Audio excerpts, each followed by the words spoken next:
জুলাই হত্যা মামলায় আন্তর্জাতিক অপরাধ ট্রাইব্যুনালে হাজির করা হয়েছে পতিত আওয়ামী লীগ সরকারের সাবেক 11 মন্ত্রী, প্রতিমন্ত্রী সহ 16 আসামিকে। বিস্তারিত জানাতে সরাসরি যোগ দিচ্ছেন আমাদের সহকর্মী সাবরিনা মজুমদার। সাবরিনা, আসামিদের বিষয়ে অপরাধ ট্রাইব্যুনালের আইনজীবীরা কি বলছেন, আর সেখানকার সবশেষ পরিস্থিতি আমাদের জানাবেন।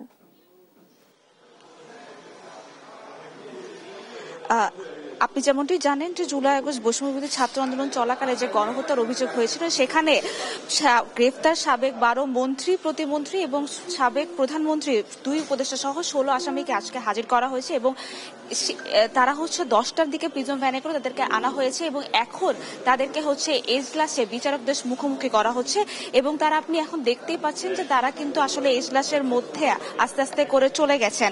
তো যাদেরকে আসলে আনা হয়েছে তারা হচ্ছেন আনিসুল হক, ফারুক খান, দীপুমণি, আব্দুর রাজ্জাক, শাহজাহান খান, গোলাম দস্তগীর গাজী, আমির হোসেন আমু, কামরুল ইসলাম, সাবেক মন্ত্রী, ওয়ার্কার্স পার্টির সভাপতি রাশেদ খান মেনন, জাসদ সভাপতি হাসানুল হক ইনু, তৌফিক ইলাহি, সালমান এফ রহমান এবং কামাল আহমেদ মজুমদার সহ যে মন্ত্রী প্রতিমন্ত্রীরা ছিলেন তারা এখন রয়েছেন এবং তারা এজলাসে চলে গেছেন এবং সেই সাথে আসামি পক্ষের আইনজীবীরাও তাদের পক্ষে আসলে গেছেন।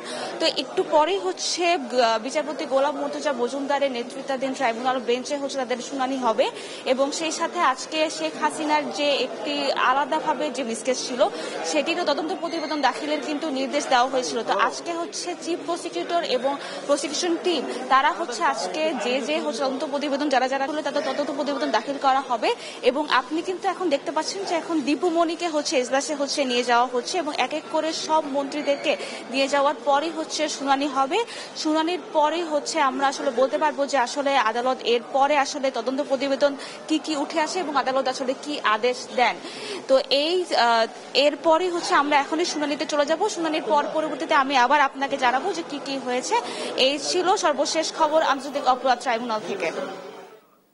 সাবরিনা, আপনাকে ধন্যবাদ। দর্শক, আন্তর্জাতিক অপরাধ ট্রাইব্যুনাল থেকে যুক্ত ছিলেন সহকর্মী সাবরিনা মজুমদার।